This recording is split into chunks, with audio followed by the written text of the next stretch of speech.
ಆಕಾಶವಾಣಿ ಪ್ರದೇಶ ಸಮಾಚಾರ ಓದುತ್ತಿರುವವರು ಕೆವೈ ಭಾರತಿ. ಮುಖ್ಯಾಂಶಗಳು: ಚಿತ್ರದುರ್ಗದಲ್ಲಿ ಮುಖ್ಯಮಂತ್ರಿ ಡಿಕೆ ಶಿವಕುಮಾರ್ ನೇತೃತ್ವದ ನಿಯೋಗದಿಂದ ಬರ ಪರಿಶೀಲನೆ, ರೈತರ ಅಹವಾಲು ಆಲಿಸಿದ ಸರ್ಕಾರ. ಉದ್ಯೋಗ ಖಾತರಿಯಡಿ ಗ್ರಾಮ ಪಂಚಾಯಿತಿ ವ್ಯಾಪ್ತಿಯ ಸರ್ಕಾರಿ ಜಮೀನಿನಲ್ಲಿ ಫಲವೃಕ್ಷೋದ್ಯಾನ, ಸಚಿವ ಈಶ್ವರ್ ಖಂಡ್ರೆ. ಆಗಸ್ಟ್ 1ರಂದು ಹೈಕೋರ್ಟ್ನ ಧಾರವಾಡ ಪೀಠದಲ್ಲಿ ಮಹಿಳಾ ನ್ಯಾಯಮೂರ್ತಿಗಳಿಂದ ಕಲಾಪ.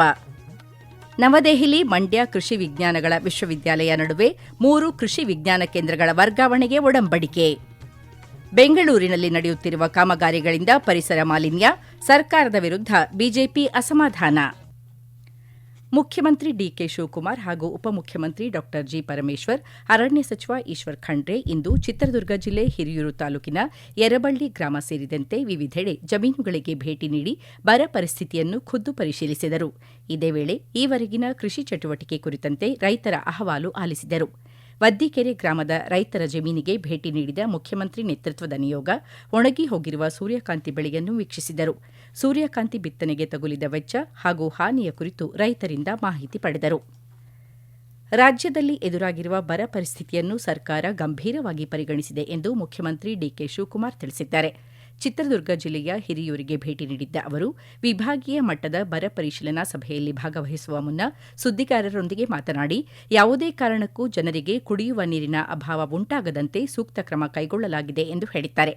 ಆಲಮಟ್ಟಿ ಭಾಗ ಹೊರತುಪಡಿಸಿ ರಾಜ್ಯದ ಉಳಿದೆಲ್ಲ ಪ್ರದೇಶಗಳಲ್ಲೂ ಬರ ವಾತಾವರಣ ಸೃಷ್ಟಿಯಾಗಿದೆ ಎಂದು ಸ್ಪಷ್ಟಪಡಿಸಿದ್ದಾರೆ.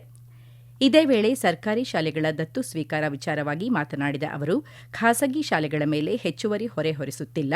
ಉನ್ನತ ಮಟ್ಟದ ಖಾಸಗಿ ಶಾಲೆಗಳು ಸಿಎಸ್ಆರ್ ನಿಧಿಯಡಿ ಗ್ರಾಮೀಣ ಭಾಗದ ಸರ್ಕಾರಿ ಶಾಲೆಗಳನ್ನು ದತ್ತು ಪಡೆದು ಮೂಲಸೌಕರ್ಯ ಹಾಗೂ ಶೈಕ್ಷಣಿಕ ಗುಣಮಟ್ಟ ಹೆಚ್ಚಿಸಲು ಆಹ್ವಾನಿಸಲಾಗಿದೆ ಎಂದು ಸ್ಪಷ್ಟಪಡಿಸಿದ್ದಾರೆ. ಹಳ್ಳಿಯ ಮಕ್ಕಳಿಗೂ ನಗರ ಮಟ್ಟದಂತೆ ಉನ್ನತ ಮಟ್ಟದ ಶಿಕ್ಷಣ ಸಿಗಬೇಕು ಎಂದು ಅವರು ಅಭಿಪ್ರಾಯಪಟ್ಟಿದ್ದಾರೆ.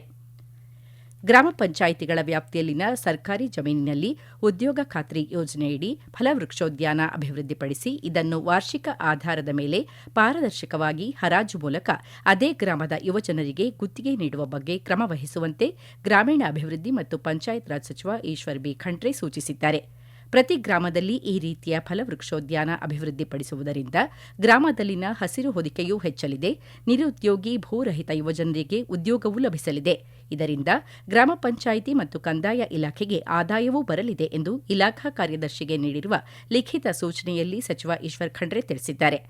ಪಂಚಾಯಿತಿ ವ್ಯಾಪ್ತಿಯ ಕಂದಾಯ ಇಲಾಖೆಗೆ ಸೇರಿದ ಸರ್ಕಾರಿ ಭೂಮಿಯಲ್ಲಿ ತೋಟಗಾರಿಕೆ ಬೆಳೆಗಳಾದ ಮಾವು, ಸಪೋಟ, ತೆಂಗು, ಹೈಬ್ರಿಡ್ ನೇರಳೆ, ಹುಣಸೆ ಇತ್ಯಾದಿ ಬೆಳೆಸಿದರೆ ಅದರಿಂದ ಪಂಚಾಯಿತಿಗಳಿಗೆ ಮತ್ತು ಕಂದಾಯ ಇಲಾಖೆಗೆ ಆದಾಯ ಬರಲಿದೆ. ಪ್ರಮುಖವಾಗಿ ಸರ್ಕಾರಿ ಭೂಮಿಯ ಒತ್ತುವರಿಯೂ ನಿಲ್ಲಲಿದೆ. ತೋಟಗಾರಿಕೆ ಬೆಳೆಯ ಈ ವೃಕ್ಷಗಳನ್ನು ಯಾವಾಗ ಬೇಕಾದರೂ ತೆರವು ಮಾಡಿ ಸರ್ಕಾರದ ಯೋಜನೆಗಳಿಗೆ ಭೂ ಬಳಕೆ ಮಾಡಲು ಅವಕಾಶ ಇರಲಿದೆ ಎಂದು ಪತ್ರದಲ್ಲಿ ಪ್ರಸ್ತಾಪಿಸಿದ್ದಾರೆ. ರಾಜ್ಯ ಹೈಕೋರ್ಟ್ ಇತಿಹಾಸದಲ್ಲಿ ಇದೇ ಮೊದಲ ಬಾರಿಗೆ ಧಾರವಾಡ ಪೀಠದಲ್ಲಿ ಆಗಸ್ಟ್ 1ರಂದು ಇಡೀ ದಿನದ ಕಲಾಪಗಳನ್ನು ಒಟ್ಟು 10 ಮಹಿಳಾ ನ್ಯಾಯಮೂರ್ತಿಗಳು ನಡೆಸಿಕೊಡಲಿದ್ದಾರೆ. ಮುಖ್ಯ ನ್ಯಾಯಮೂರ್ತಿ ವಿಭು ಬಕ್ರು ಆದೇಶದಂತೆ ಹೈಕೋರ್ಟ್ ನ್ಯಾಯಾಂಗ ವಿಭಾಗದ ರಿಜಿಸ್ಟ್ರಾರ್ ರೋಣಾ ವಾಸುದೇವ ಅವರು ಈ ಕುರಿತಂತೆ ಅಧಿಸೂಚನೆ ಹೊರಡಿಸಿದ್ದಾರೆ. ಅಧಿಸೂಚನೆಯಲ್ಲಿ 3 ವಿಭಾಗೀಯ ಹಾಗೂ 4 ಏಕಸದಸ್ಯ ನ್ಯಾಯಪೀಠಗಳನ್ನು ರಚಿಸಲಾಗಿದೆ. 3 ವಿಭಾಗೀಯ ನ್ಯಾಯಪೀಠದಲ್ಲಿ ನ್ಯಾಯಮೂರ್ತಿಗಳಾದ ಅನು ಶಿವರಾಮನ್ ಹಾಗೂ ಕೆಜಿ ಶಾಂತಿ, ಜ್ಯೋತಿ ಮೂಲಿಮನಿ, ಪಿ ಶ್ರೀಸುಧಾ, ಲಲಿತಾ ಕನ್ನೆಗಂಟಿ ಹಾಗೂ ಕೆಎಸ್ ಹೇಮಲೇಖ ಕಾರ್ಯನಿರ್ವಹಿಸಲಿದ್ದಾರೆ. ನ್ಯಾಯಮೂರ್ತಿಗಳಾದ ಚಲ್ಲಕೂರು ಸುಮಲತಾ, ತಾರಾ ವಿತಸ್ತಾ ಗಂಜು, ಕೆಬಿ ಗೀತಾ ಹಾಗೂ ರಾಜೇಶ್ವರಿ ಎಂ ಹೆಗಡೆ ಏಕಸದಸ್ಯ ನ್ಯಾಯಪೀಠದಲ್ಲಿ ಕಾರ್ಯನಿರ್ವಹಿಸಲಿದ್ದಾರೆ. ಆಗಸ್ಟ್ 8 ಮತ್ತು 9ರಂದು ಬೆಂಗಳೂರಿನಲ್ಲಿ ದೇಶದ ಎಲ್ಲ ಹೈಕೋರ್ಟ್ ಮಹಿಳಾ ನ್ಯಾಯಮೂರ್ತಿಗಳ ಸಮಾವೇಶ ನಡೆಸುವ ಹಿನ್ನೆಲೆಯಲ್ಲಿ ಪೂರ್ವಭಾವಿಯಾಗಿ ಈ ಪೀಠ ರಚನೆ ಮಾಡಲಾಗಿದೆ.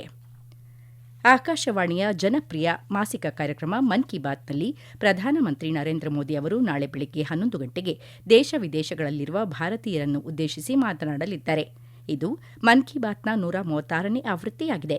ಈ ಕಾರ್ಯಕ್ರಮ ಆಕಾಶವಾಣಿ ಮತ್ತು ದೂರದರ್ಶನದ ಎಲ್ಲಾ ವಾಹಿನಿಗಳು, ಆಕಾಶವಾಣಿ ಸುದ್ದಿ ಜಾಲತಾಣ ಹಾಗೂ ನ್ಯೂಸ್ ಆನ್ ಏರ್ ಮೊಬೈಲ್ ಅಪ್ಲಿಕೇಶನ್ನಲ್ಲಿ ಪ್ರಸಾರವಾಗಲಿದೆ. ಈ ಕಾರ್ಯಕ್ರಮವನ್ನು ಆಕಾಶವಾಣಿ, ಡಿಡಿ ನ್ಯೂಸ್, ಪ್ರಧಾನಮಂತ್ರಿ ಕಚೇರಿ ಹಾಗೂ ವಾರ್ತಾ ಮತ್ತು ಪ್ರಸಾರ ಸಚಿವಾಲಯದ ಯೂಟ್ಯೂಬ್ ವಾಹಿನಿಗಳಲ್ಲಿಯೂ ನೇರ ಪ್ರಸಾರ ಮಾಡಲಾಗುತ್ತದೆ. ಹಿಂದಿ ಪ್ರಸಾರದ ನಂತರ ಪ್ರಾದೇಶಿಕ ಭಾಷೆಗಳಲ್ಲಿ ಕಾರ್ಯಕ್ರಮ ಬಿತ್ತರಗೊಳ್ಳಲಿದೆ. ಪ್ರದೇಶ ಸಮಾಚಾರ ಕೇಳುತ್ತಿದ್ದೀರಿ. ನಮ್ಮ ಎಲ್ಲಾ ರಾಷ್ಟ್ರೀಯ ವಾರ್ತೆಗಳು ಹಾಗೂ ಪ್ರದೇಶ ಸಮಾಚಾರ ಈಗ ಆಕಾಶವಾಣಿ ನ್ಯೂಸ್ ಕನ್ನಡ ಯೂಟ್ಯೂಬ್ ಚಾನೆಲ್ನಲ್ಲಿ ಲಭ್ಯ. ನಮ್ಮ ಎಕ್ಸ್ ಖಾತೆ ಮತ್ತು ಇನ್ಸ್ಟಾಗ್ರಾಂ ಖಾತೆ ಆಕಾಶವಾಣಿ ನ್ಯೂಸ್ ಕನ್ನಡ.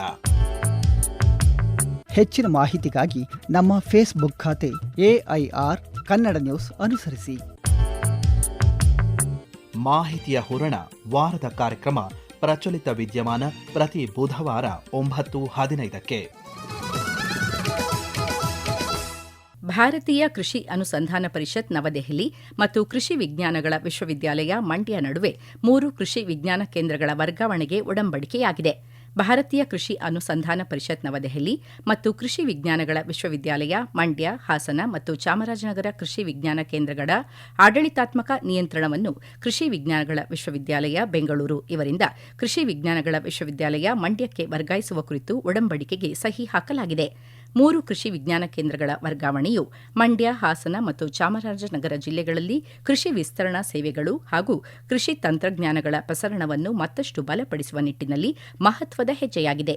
ಈ ಕ್ರಮವು ಕೃಷಿ ಶಿಕ್ಷಣ, ಸಂಶೋಧನೆ ಮತ್ತು ವಿಸ್ತರಣಾ ಚಟುವಟಿಕೆಗಳ ನಡುವೆ ಉತ್ತಮ ಸಮನ್ವಯವನ್ನು ಸಾಧಿಸಲು ಸಹಕಾರಿಯಾಗಲಿದೆ. ರಾಜ್ಯ ಸರ್ಕಾರ ಬೆಂಗಳೂರನ್ನು ಧೂಳಿನ ನಗರವನ್ನಾಗಿ ಪರಿವರ್ತಿಸುತ್ತಿದೆ ಎಂದು ಪ್ರತಿಪಕ್ಷ ನಾಯಕ ಆರ್. ಅಶೋಕ ಆರೋಪಿಸಿದ್ದಾರೆ.